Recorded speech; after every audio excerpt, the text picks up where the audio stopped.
जय हिंद साथियों, कैसे हो आप सभी। उम्मीद करता हूँ कि आप सब बढ़िया होंगे, मस्त होंगे, स्वस्थ होंगे। आप लोग की तैयारी बढ़िया और बेहतरीन ढंग से चल रही होगी। मेरे भाई, मैं हूँ आपका दोस्त कुलदीप और आज हम आपको अभी जो रेलवे का एग्ज़ाम हो रहा है ग्रुप डी, उसमें जो मैथ का क्वेश्चन आता है, उस एग्ज़ाम के हिसाब से आज हम आपको 25 क्वेश्चनों को ऐसे लेकर आए हैं जो कि आपके एग्ज़ाम की दृष्टि से काफ़ी महत्वपूर्ण होने वाले हैं। मेरे भाई, मैं इस प्रश्न की पूरी गारंटी तो नहीं लेता हूँ कि इसमें से कुछ प्रश्न आपके एग्ज़ाम में आ जाए, बट हाँ, एग्ज़ाम में जो है इसी तरह के ही प्रश्न आते हैं। बस क्या होता है कि वहाँ जो टाइम चल रहा होता है और जल्दबाजी के चक्कर में कुछ ऐसे ही सहज प्रश्न होते हैं और वो हम लोग जल्दबाजी में उनको गलत कर बैठते हैं और एग्ज़ाम में बैठने के बाद हमें कुछ ऐसे ही सहज प्रश्न ही टफ लगने लगते हैं। तो मेरे भाई, आज हम इस वीडियो में काफ़ी समझ लीजिए इजी लेवल के क्वेश्चन है। थोड़ा इजी है, थोड़ा कठिन भी है। तो ऐसे क्वेश्चनों को लेकर आया हूँ कि हाँ, अगर आप एग्ज़ाम में बैठे तो अगर आपको कठिन प्रश्न नहीं आ रहे हैं तो जो सहज प्रश्न है तो उनको तो कम से कम आप लगा कर आ जाए। तो इसलिए हम आज की इस वीडियो में ज़्यादा कठिन और ज़्यादा सहज लेवल के प्रश्न नहीं लेकर आए हैं। मान लीजिए इसमें थोड़ा ही कठिन है, बाकी सहज लेवल का प्रश्न है, ठीक है। तो चलिए, क्वेश्चन नंबर 1 आपको दिख रहा होगा, देखिए जैसे क्वेश्चन नंबर 1 है कि यदि किसी संख्या का 40% 240 है, यदि किसी संख्या का 40% बराबर 240 है तो वो संख्या क्या है। अब मान लीजिए कोई संख्या x है तो उसका 40% हम निकाल लेंगे। तो 40% यहाँ हम लिख देंगे और बटा 100 कर देंगे। 40% जब परसेंटेज हम हटाएंगे तो नीचे 100 आ जाएगा, ठीक है। और ये हमारा कितना है, 1 मिनट, ये हमारा है कितना, 240 है, ये 240 है, ठीक है। अब देखिए, जीरो से जीरो हमारा यहाँ से कट जाएगा, ठीक है, और बचेगा। या आप इसको ऐसे भी लगा सकते हैं, देखिए 1 मिनट, देखिए जैसे यदि कोई संख्या हमारा x गुणे हम 40% मान लेंगे, ठीक है, 40% मान लेंगे। 40%, अब परसेंटेज यहाँ पर लगा हुआ है मान लीजिए आप लोग, और ये हमारा 240 है। तो यहाँ से हम इसको काट देंगे और 4 4 4 छक 24, यानी 1 पार्ट की वैल्यू जो हमारी है 6 है। 1 पार्ट की वैल्यू हमारी 6 है। तो यदि कोई संख्या 40% है, अब देखिए परसेंटेज जब भी होता है अपने आप में 100 होता है। परसेंटेज जब भी होता है अपने आप में 100 होता है। तो जब हम 100% का मान निकालेंगे तो यहाँ पर हम, जब 1% का मान 6 है तो हमारा 100% का मान क्या हो जाएगा, 2 जीरो हम इसको यहाँ दे देंगे तो हमारा 600 हो जाएगा। क्या हो जाएगा, 600। तो इस प्रश्न का राइट ऑप्शन हमारा हो जाएगा ऑप्शन नंबर सी, जो कि 600 है, ठीक है। चलिए अब हम लोग अगले क्वेश्चन की तरफ चलते हैं। देखिए अगला प्रश्न हमारा है कि एक ट्रेन 72 किलोमीटर प्रति घंटे की चाल से चल रही है तो उसका चाल हमें जो है मीटर प्रति सेकंड में बताना है, ठीक है। तो देखिए, जब भी ऐसे प्रश्न हो तो हम मीटर प्रति सेकंड में बदलने के लिए, देखिए अगर कोई चाल किलोमीटर प्रति घंटे में है और उसको हमें मीटर प्रति सेकंड में बदलना है तो इसको हम 5/18 से गुणा कर देते हैं। और यदि कोई मीटर प्रति सेकंड में है तो उसको हम क्या करेंगे, 18/5 से गुणा कर देंगे। इसका अपोजिट हो जाएगा, ठीक है। ये बात आप हमेशा याद रखिएगा कि किलोमीटर से जब हम मीटर प्रति सेकंड में बदलेंगे तो 5/18 से हम उसमें गुणा कर देंगे। अब क्या होता है कि कुछ लोग कई बार कंफ्यूज हो जाते हैं कि हम किलोमीटर को मीटर प्रति सेकंड में बदलेंगे तो 18/5 से गुणा कर देते हैं।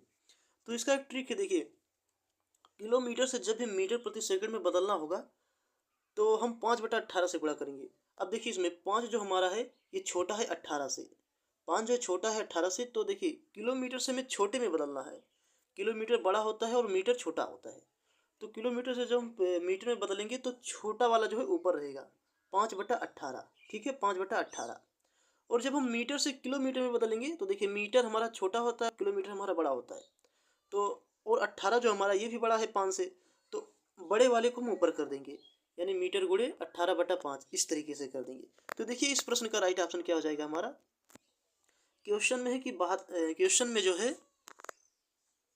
72 किलोमीटर दिया हुआ है हमें, तो इसमें हम किससे गुणा करेंगे, इसमें हमें मीटर प्रति सेकंड में बदलना है। तो यहाँ पर किलोमीटर है तो मीटर में बदलने के लिए हम छोटा वाला ऊपर कर देंगे, क्योंकि मीटर जो हमारा किलोमीटर से छोटा होता है, 5/18। और ये जो हमारा 18 से कट जाएगा, 18 चौके 72, बचेगा हमारा 4 गुणे 5, तो 4 पंचे 20 होता है। तो हमारा राइट आंसर क्या हो जाएगा, ऑप्शन नंबर बी 20, ठीक है। तो इस तरीके से क्वेश्चन लगता है। चलिए अब हम लोग अगले क्वेश्चन की तरफ चलते हैं। देखिए क्वेश्चन नंबर 3 है, दो संख्याओं का अनुपात 3:5 है और उनका योग 64 है। तो बड़ी संख्या हमसे पूछी गई है, ठीक है। तो देखिए 3 और 5 इसका योग हमें बोला है 64, लेकिन अगर हम 3 और 5 को जोड़ेंगे तो हमारा आता है 8, लेकिन यहाँ पर 64 दिया हुआ है। तो ये 8 जो है ये 64 जो है 8 का कितना गुना है, 8 अठाई 64, ये 8 का 8 गुना है। कितना गुना, 8 गुना। तो इसका मतलब ये दोनों ही संख्याओं में अगर हम 8 से गुणा कर देंगे तो हमें दोनों संख्याएं पता चल जाएंगी। तो हमसे बड़ी वाली संख्या पूछी है, तो इसमें बड़ी वाली संख्या क्या, 3 छोटी है और 5 बड़ी है। तो अगर हम 5 में भी 8 से गुणा कर देंगे, 8 से गुणा करेंगे तो हमारा कितना आ जाएगा, 40 आ जाएगा। तो इस प्रश्न का राइट आंसर क्या हो जाएगा, ऑप्शन नंबर सी 40। ठीक है, इस तरीके से आप प्रश्न लगा सकते हैं। देखिए क्वेश्चन नंबर 4 है कि 1200 पर 2 वर्ष में 240 का साधारण ब्याज मिलता है, ब्याज की दर क्या है। ब्याज की दर हमसे पूछा है।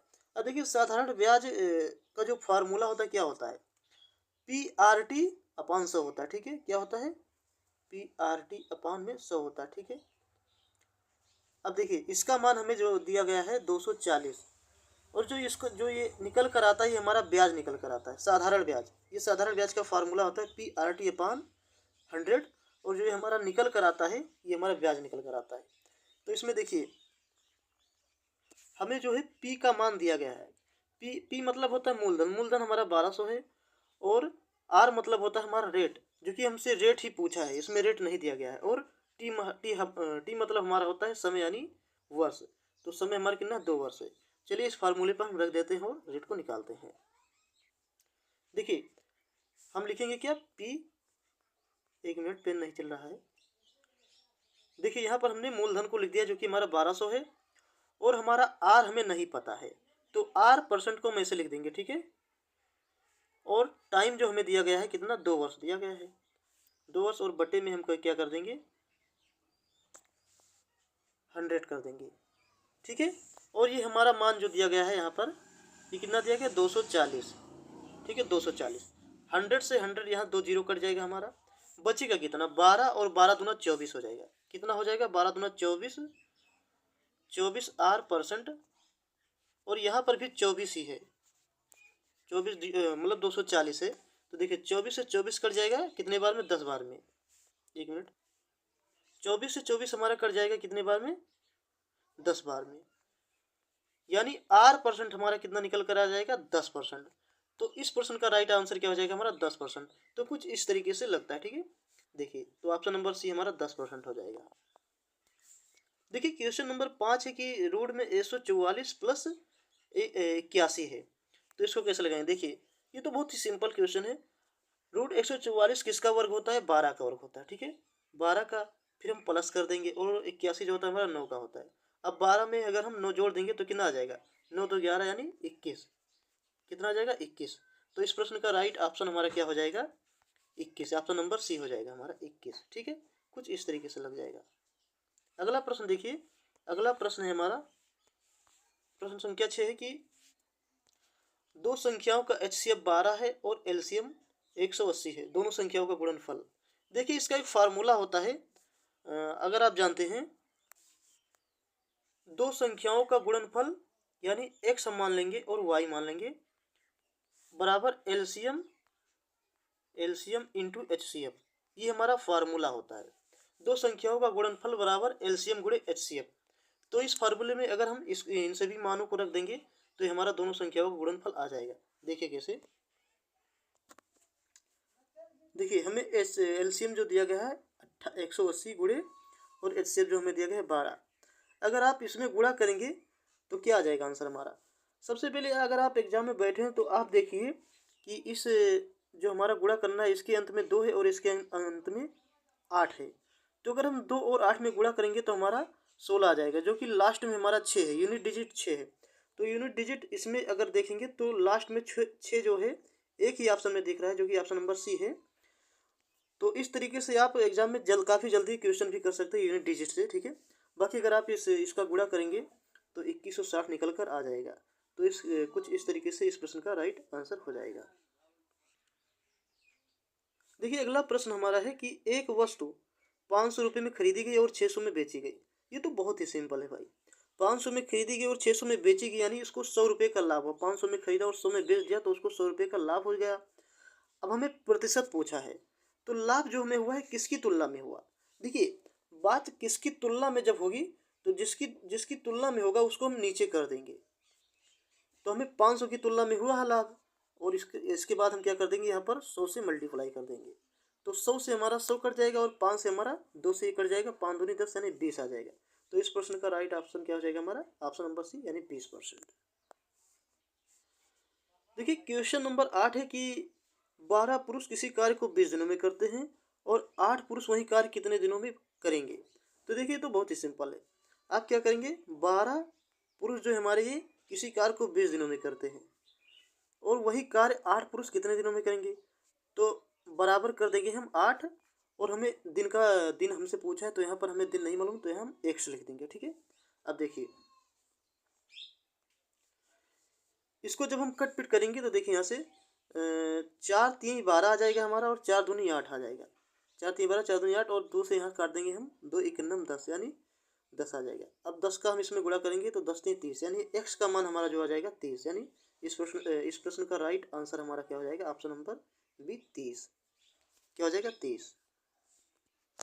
देखिए क्वेश्चन नंबर 9 है x प्लस वाई नहीं सॉरी x प्लस 7 बराबर 20।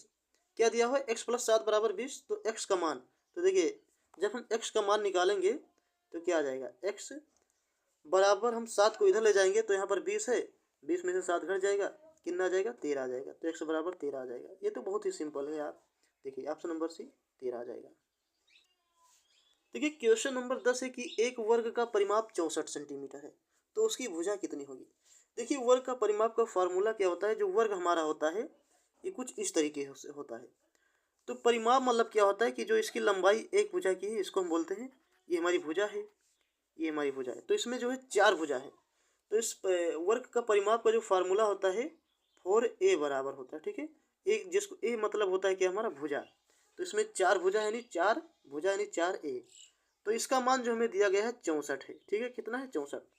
तो एक भुजा की हमसे पूछी है, तो 4 एकन्नम 4 4 छंग 24 यानी a बराबर हमारा क्या आ जाएगा 16। तो 16 एक ही ऑप्शन में हमारा ऑप्शन नंबर सी। ठीक है, इस प्रश्न का राइट ऑप्शन हमारा आ जाएगा 16। देखिए क्वेश्चन नंबर 11 हमारा है कि 15 स्क्वायर 15 का स्क्वायर माइनस 13 का स्क्वायर क्या होगा। तो देखिए 15 का स्क्वायर करेंगे हम, सबसे पहले क्या करेंगे हम 15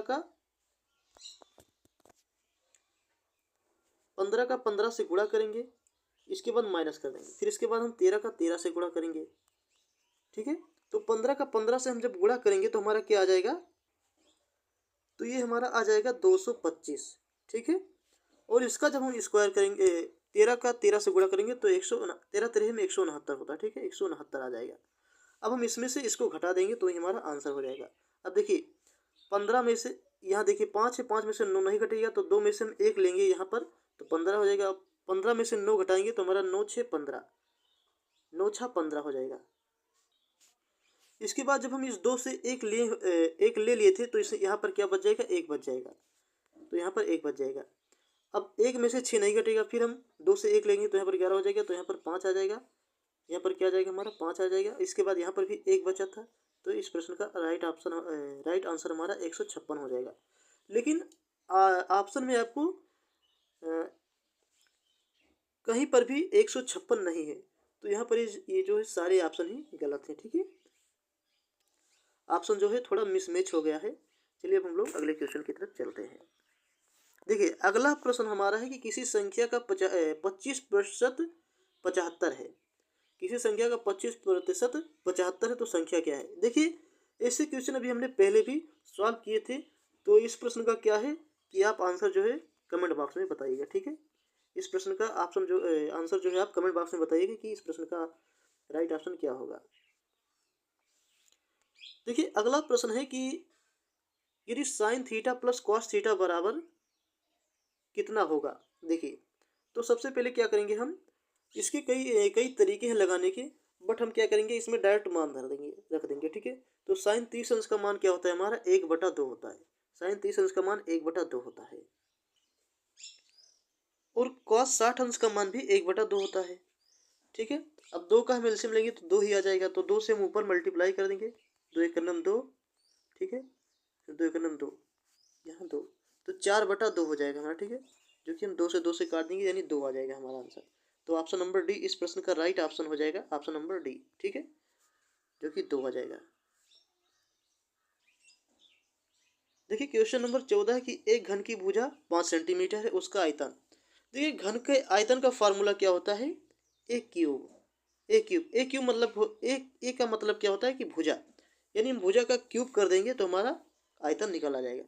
तो जब हम 5 का वर्ग मतलब क्यूब करेंगे तो 5 25, 25 पंचे 125, यानी इस प्रश्न का राइट आंसर हमारा क्या हो जाएगा, 125, ऑप्शन नंबर सी हो जाएगा। देखिए क्वेश्चन नंबर 15 है कि 900 को रुपया 900 को हम 2:1 अनुपात में बांटा जाए तो छोटा भाग कितना होगा। देखिए इसमें क्या है कि एक संख्या जैसे कोई है, जैसे 2:1 है, इसको 900 रुपया जो है 2:1 में बांटा गया है। तो हम क्या करेंगे, इन दोनों को जोड़ लेंगे, जो अनुपात हमारा है 2:1 3 हो जाएगा, हमारा क्या हो जाएगा, 3 हो जाएगा। और 3 का मान हमसे बोला है 900 रुपया, यानी ये 3 जो है इसको हम काट देंगे यहाँ से, तो 3 3 9, यानी 1 पार्ट की वैल्यू हमारी 300 आ जाएगी। ठीक है, तो हमसे क्या है, छोटा भाग कितना होगा, तो इसमें से छोटा भाग जो है हमारा 1 है, तो 1 में हम 300 से गुणा कर देंगे तो हमारा 300 ही आ जाएगा। तो इस प्रश्न का राइट आंसर हमारा हो जाएगा ऑप्शन नंबर बी 300। ठीक है, देखिए क्वेश्चन नंबर 16 जो कि हमारा है, एक आदमी 3 किलोमीटर पूर्व फिर 4 किलोमीटर उत्तर जाता है, प्रारंभिक बिंदु से उसकी दूरी कितनी है। ठीक है, तो ये तो बहुत ही इजी लेवल का प्रश्न है, और ये ऐसे प्रश्न आपको रीजनिंग में बहुत देखने को मिलते हैं। तो चलिए इसको हम यहाँ पर लगाते हैं। देखिए सबसे पहले दिशा आप लोग जान लीजिएगा, इधर वाले को हम कहते हैं ईस्ट, और इधर को हम कहते हैं वेस्ट, और इसको हम कहते हैं नॉर्थ, और इसको हम कहते हैं साउथ, यानी ये जो हमारे है पूर्व पश्चिम उत्तर दक्षिण। ठीक है, बोला है कि एक आदमी पूर्व की ओर 3 किलोमीटर जाता है, यानी पूरब की ओर गया हमारा 3 किलोमीटर। ठीक है, 3 किलोमीटर जाता है, फिर 4 किलोमीटर उत्तर की ओर जाता है, ऊपर की ओर, उत्तर की ओर मतलब ऊपर की तरफ जाता है 4 किलोमीटर। इसके बाद वो वहीं पर रुक जाता है। अब बोला है कि वो अपनी प्रारंभिक बिंदु से कितनी दूरी पर है। देखिए प्रारंभिक बिंदु तो इसकी ये थी, अब यहाँ से यहाँ पर पहुँच गया है, तो इसकी यहाँ से दूरी क्या हो जाएगी। तो देखिए यहाँ पर एक त्रिभुज बन रहा है, और ये त्रिभुज है समकोण त्रिभुज, यहाँ पर 90 अंश का कोण बन रहा है। अब देखिए इस पर हम क्या लगा देंगे, पाइथागोरस का प्रमेय लगा देंगे। पाइथागोरस का प्रमेय क्या होता है, मान लीजिए ये ए है, ये बी है हमारा, और ये सी है। ठीक है, तो ए सी का स्क्वायर होता है हमारा, अगर हम इसको ज्ञात करेंगे तो ए सी का स्क्वायर बराबर ए बी का स्क्वायर प्लस बी सी का स्क्वायर। ठीक है, कुछ इस तरीके से होता है। तो देखिए 4 का स्क्वायर हम करेंगे तो 16 आ जाएगा हमारा, और 3 का स्क्वायर हम करेंगे तो 9 आ जाएगा, और जब हम इनको जोड़ देंगे तो 16 9 25 हो जाएगा। अभी 25 देखिए यहाँ पर ए सी जो है स्क्वायर है, तो हम जब ए सी का मान निकालेंगे तो यहाँ से ये हट जाएगा और यहाँ पर रूट लग जाएगा। अब 25 जो है किसका वर्ग है, तो 5 का वर्ग है। किसका वर्ग है, 5 का वर्ग है। तो इस प्रश्न का राइट ऑप्शन हमारा क्या हो जाएगा, ऑप्शन नंबर बी 5 किलोमीटर, कुछ इस तरीके से आ जाएगा। देखिए क्वेश्चन नंबर 17 है कि यदि किसी वस्तु पर 10% की हानि होती है और क्रय मूल्य हमारा 800 रुपया है, तो विक्रय मूल्य क्या होगा। देखिए मान लीजिए कोई वस्तु हमें 100 रुपये की थी, हमने 100 रुपये की खरीदी, अब उस पर 10% की हानि होगी, यानी 10% में से घटा देंगे, हमारा आ जाएगा 90। ठीक है, यहाँ से अगर आप थोड़ा छोटा करना चाहते हैं तो 0 से 0 काट दीजिए, आ जाएगा हमारा 10:9 आ जाएगा। ठीक है, अब देखिए हमसे बोला है कि क्रय मूल्य हमारा 800 रुपये, यानी ये जो हमारा है ये सीपी हमारे इतनी थी, और जब हमें हानि हुई, मान लीजिए इसको हमने बेच ही दिया है, तो एस पी ये हमारा है। तो 100 रुपये की चीज़ अगर हम 90 में बेचेंगे, 100 रुपये की चीज़ अगर हम 90 में बेचेंगे तो उस पर हानि 10 रुपये की होगी ना। लेकिन हमसे क्वेश्चन में सीपी 10 रुपये 100 रुपये ना कह करके हमसे 800 रुपया बोला है। कितना बोला है, 800 रुपया। तो देखिए 0 से 0 तो ये तो कट ही चुका था। एक मिनट, अब देखिए ये 10 का जो ये 800 है कितना गुना है, 8 8 10 से 80 यानी 80 गुना है, ये 80 गुना है। तो हमसे क्या पूछा है, विक्रय मूल्य क्या होगा। तो इसमें जो हमने 90 में बेचा है, और तो इसमें अगर हम 80 से गुणा कर देंगे तो हमारा क्या आ जाएगा, ये हमारा विक्रय मूल्य आ जाएगा। तो 9/72 यानी 720 आ जाएगा। क्या आ जाएगा हमारा 720, जो कि हमारा एक ही ऑप्शन में है, ऑप्शन नंबर बी 720 हो जाएगा। देखिए क्वेश्चन नंबर 18 है, 2 के क्यूब प्लस 3 का क्यूब का मान क्या है। तो देखिए 2 का क्यूब जब हम करेंगे, 2 क्यूब का मतलब क्या होता है, दो दो ये 3 बार ऐसे इसका गुणा किया गया है, और 3 का मतलब ये भी 3 बार ऐसे ही, जितना बार इसके ऊपर संख्या लगा रहेगी उतनी बार इसकी गुणा की गई। ठीक है, तो 3 बार लगा है नहीं, 2 दूनी 4, 4 दूनी 8, यह हो जाएगा 8, 3 त्रिका 9, त्रिक 27, यहाँ 27 हो जाएगा। ठीक है, तो इसमें जब हम जोड़ देंगे तो 8 7 15 हो जाएगा हमारा, और 2 1 3 यानी 35 आ जाएगा हमारा आंसर। तो देखिए 35 हमारा एक ही ऑप्शन में है, जो कि ऑप्शन नंबर हमारा सी है। तो इस प्रश्न का राइट आंसर क्या हो जाएगा, ऑप्शन नंबर सी 35। देखिए अगला क्वेश्चन हमारा है, कि एक ट्रेन 54 किलोमीटर प्रति घंटे की चाल से चलती है, 500 मीटर कितने सेकंड में चलेगी। तो देखिए जो हमारा चाल का फार्मूला होता है, चाल बराबर यानी एस बराबर d/t होता है। ठीक है, यहाँ पर एस जो हमारा चाल है, डी हमारा दूरी है, और टी जो हमारा समय है। लेकिन हमसे समय पूछा है, तो जब हम टी बराबर निकालेंगे तो टी बराबर हमारा क्या आ जाएगा, d/s हो जाएगा। क्या हो जाएगा, d/s हो जाएगा। तो देखिए दूरी हमसे कितनी दी गई है, दूरी हमसे दी गई है 500 मीटर। ठीक है, और एस का मान हमें जो दिया गया है 54 किलोमीटर प्रति घंटा। लेकिन अगर आप देखिए ध्यान दीजिए तो इसमें जो 500 हमारा जो है ये मीटर में है, जबकि जो 54 हमारा ये किलोमीटर प्रति घंटे में है, और हमसे सेकंड में भी मान पूछा है। तो देखिए सेकंड का किसके साथ संबंध होता है, मीटर प्रति सेकंड के साथ संबंध होता है। किसके साथ संबंध होता है, मीटर प्रति सेकंड के साथ संबंध होता है। तो क्यों ना हम इसको 54 जो किलोमीटर है इसको हम मीटर प्रति सेकंड में बदल दें। ठीक है, तो जब हमने क्या बताया था, अगर कोई संख्या किलोमीटर प्रति घंटे में है और उसको मीटर प्रति सेकंड में बदलने के लिए हम क्या करेंगे, उसमें 5/18 से गुणा कर देंगे। 5 जो छोटा होता है हमारा, और मीटर भी हमारा छोटा, इसलिए हम 5/18 से गुणा कर देंगे। ठीक है, 18 3 54 आ जाएगा, 18 3 54 कट जाएगा, बचेगा यहाँ पर 3 5 15। अब बचेगा हमारा क्या, 500/15 हो जाएगा। क्या हो जाएगा, 500/15 हो जाएगा। अब जब हम इसको कट पिट करेंगे तो देखिए 5 × 5 हो जाएगा हमारा, 100 हो जाएगा, 5 × 5 और 5 3 15 हो जाएगा, 5 3 15 हो जाएगा।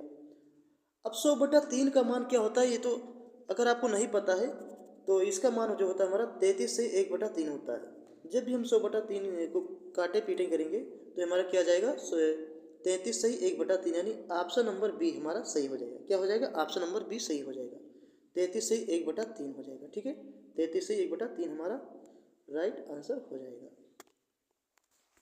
देखिए अगला क्वेश्चन जो है हमारा, यदि किसी त्रिभुज की भुजाएं 6 सेंटीमीटर, 8 सेंटीमीटर और 10 सेंटीमीटर हो तो वो किस प्रकार का त्रिभुज है।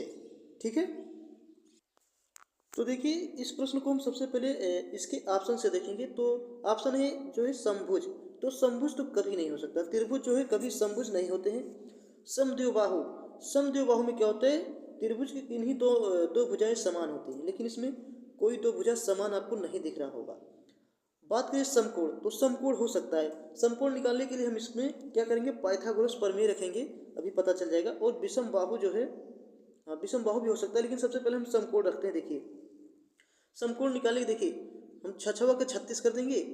समकोण का फार्मूला क्या, पाइथागोरस का फार्मूला क्या होता है, अभी हमने बताया था, AC स्क्वायर बराबर क्या होता है हमारा, AB square plus BC square. ठीक है, कुछ इस तरीके से। तो देखिए AC जो हमारा सबसे बड़ा मान निकल कर आता है, सबसे बड़ी जो ही होती है कर्व वाली, इस तरीके से त्रिभुज होती है, तो जो AC होती है सबसे बड़ी वाली होती है। ठीक है, तो इसका मान अगर सबसे बड़ा है पर, तो 10 हम यहाँ रख देंगे। ठीक है, अब देखिए 6 का मान यहाँ रख देंगे हम, प्लस 8 का मान रख देंगे। अब देखिए 8 का हम जब वर्ग करेंगे तो हमारा आगे आएगा क्या, 64। क्या आएगा, 64। और जब हम 36 का वर्ग करेंगे तो हमारा आएगा, 6 का वर्ग करेंगे तो हमारा आएगा 36। और 36 और 64 को जब हम जोड़ेंगे तो हमारा क्या आ जाएगा, ये तो हमारा आ जाएगा 100। कितना आ जाएगा, 36 और 64 को जब हम जोड़ेंगे तो 100 आ जाएगा। अब देखिए यहाँ पर AC स्क्वायर था, स्क्वायर हटाएंगे तो यहाँ पर वर्ग लग जाएगा। अब AC का मान देखिए 100 जो हमारे किसका वर्ग है, तो ये 10 का वर्ग है। तो इस प्रश्न का राइट यानी AC बराबर हमारा 10 आ जाएगा। तो इस प्रश्न का राइट ऑप्शन हमारा क्या हो जाएगा, यानी ये समकोण है। अब 10 आ गया यानी ये जो है आप जो ये ऑप्शन है इस पर बैठता है, यानी इस प्रश्न का राइट ऑप्शन हमारा सी ही हो जाएगा। ये समकोण है, ठीक है। ये कौन सा त्रिभुज है, समकोण त्रिभुज है। देखिए क्वेश्चन नंबर 21 है कि 5,000 रुपये को 1 वर्ष के लिए 10% वार्षिक दर से साधारण ब्याज पर रखा गया है, ब्याज कितना होगा। तो अभी हमने फार्मूला बताया ही था, PRT/100 कर देंगे। तो देखिए P हमें जो कि मूलधन दिया गया है 5,000 और गुणे हमें जो है R का मान हमें जो है 10 दिया गया है, ठीक है, 10 दिया गया है। इसके बाद जो हमें 1 वर्ष दिया गया है और बटे हम कर देंगे 100। इसको जब हम काट पीट करेंगे 2 जीरो से 2 जीरो कट जाएगा, बचेगा कितना हमारा 5 से ये जो यहाँ पर आ जाएगा यानी 500 आ जाएगा, ठीक है, 500 आ जाएगा। तो इस प्रश्न का राइट आंसर हमारा क्या हो जाएगा, ऑप्शन नंबर बी 500, ठीक है, कुछ इस तरीके से लग जाएगा। देखिए क्वेश्चन नंबर 22 है हमारा, यदि किसी संख्या के अंकों का योग 7 है, अंकों का योग 7 है और संख्या 2 अंकों की है, तो कौन सी संख्या संभव है।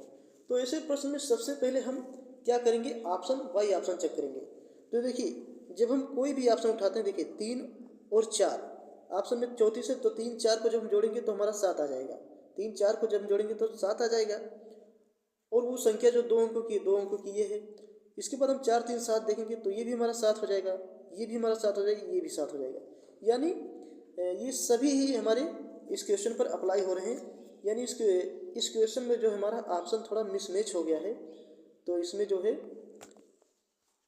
सभी ऑप्शन हमारे अप्लाई हो रहे हैं, तो ये थोड़ा ऑप्शन मिसमैच हो गया है। चलिए अब हम अगले क्वेश्चन की तरफ चलते हैं। यानी इस प्रश्न का जो अगर देखा जाए तो ये सभी अप्लाई, यानी ये सभी सही हैं, ये जो 4 ऑप्शन है ये सभी सही हैं, ठीक है। चलिए अगले प्रश्न को देखते हैं। अगला प्रश्न है हमारा क्वेश्चन नंबर 23 है कि 9 + 11 भागा 4, 9 + 11 भागा 4 गुणे 2। तो देखिए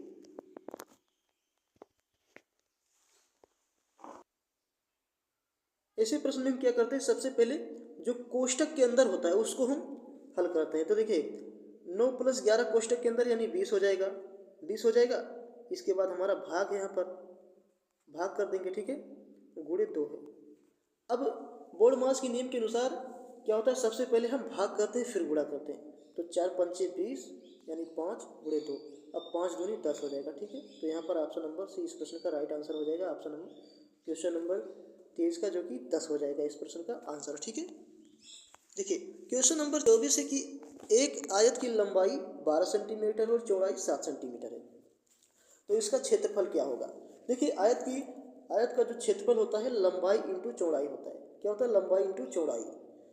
तो इसमें तो सब दिया हुआ है, तो क्या 12 × 7 हम रख देंगे, तो 7 दूनी 14, एक ही इसमें है 1284, यानी इस प्रश्न का राइट आंसर हमारा क्या हो जाएगा, option number C 84 centimetre square, ठीक है।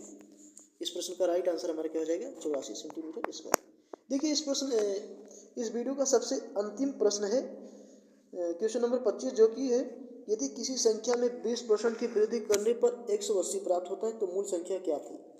जैसे देखिए कोई संख्या अपने आप में 100 होती ही है, ये तो हम सबको पता है। अब अगर हम उसमें 20% की वृद्धि कर देंगे तो वो 120 हो जाएगी, ठीक है। थोड़ा हम इसको और छोटा करते हैं, 0 से 0 हमारा कट जाएगा, 2 पंचे 10, 2 छक 12, ठीक है। अब इसमें जो है हमें वृद्धि करने पर 180 प्राप्त होता है, यानी इस 6 का मान हमें 180 दिया गया है, यानी ये हमारा कितना 180 कितना गुना 6 का, तो ये 3 छत्रिक 18 30 गुना, ठीक है। तो ये भी हमारा 30 गुना होगा। इसमें अगर हम 3 से गुणा कर देंगे तो 5 3 15 यानी 150 आ जाएगा। क्या आ जाएगा, 150 आ जाएगा, 150। तो इस प्रश्न का जो हमारा क्वेश्चन नंबर 25 का राइट आंसर क्या हो जाएगा, ऑप्शन नंबर सी 150, ठीक है। तो कुछ ऐसे प्रश्न थे जो आपकी रेलवे ग्रुप डी के एग्जाम के लिए काफ़ी इंपॉर्टेंट थे। देखिए मुझे पता है अब आप लोग कहेंगे कि ये जितने भी प्रश्न आपने करवाए तो बहुत ही सहज है। तो मेरे भाई अगर आप इस तरीके के थोड़ा कॉन्सेप्ट ही जानते रहेंगे ना तो आपको एग्जाम में काफ़ी बेनिफिट साबित होगा। मेरे भाई एग्जाम में जो है ऐसे ही छोटी छोटी चीज़ें काफ़ी हेल्प करती हैं आपकी। फिर भी अगर आपको लगता है कि इस वीडियो में काफ़ी इजी प्रश्न थे तो तो इसके अगले वाले वीडियो में हम थोड़ा इससे और टफ लेवल का प्रश्न लेकर आएंगे, और जो आपके एग्ज़ाम की दृष्टि से महत्वपूर्ण हो, जो आपके एग्ज़ाम में एक दो क्वेश्चन आ ही जाए, ऐसे क्वेश्चनों को लेकर आऊँगा। तो चलिए आज की वीडियो में बस इतना ही। उम्मीद करता हूँ कि वीडियो आपको अच्छा लगा होगा। वीडियो अगर अच्छा लगा तो इस वीडियो को लाइक और चैनल को सब्सक्राइब करना मत भूलिएगा। चलिए आज की वीडियो में बस इतना ही। हम फिर मिलेंगे किसी नई वीडियो में किसी नए टॉपिक के साथ। तब तक के लिए जय हिंद, जय भारत, वंदे मातरम।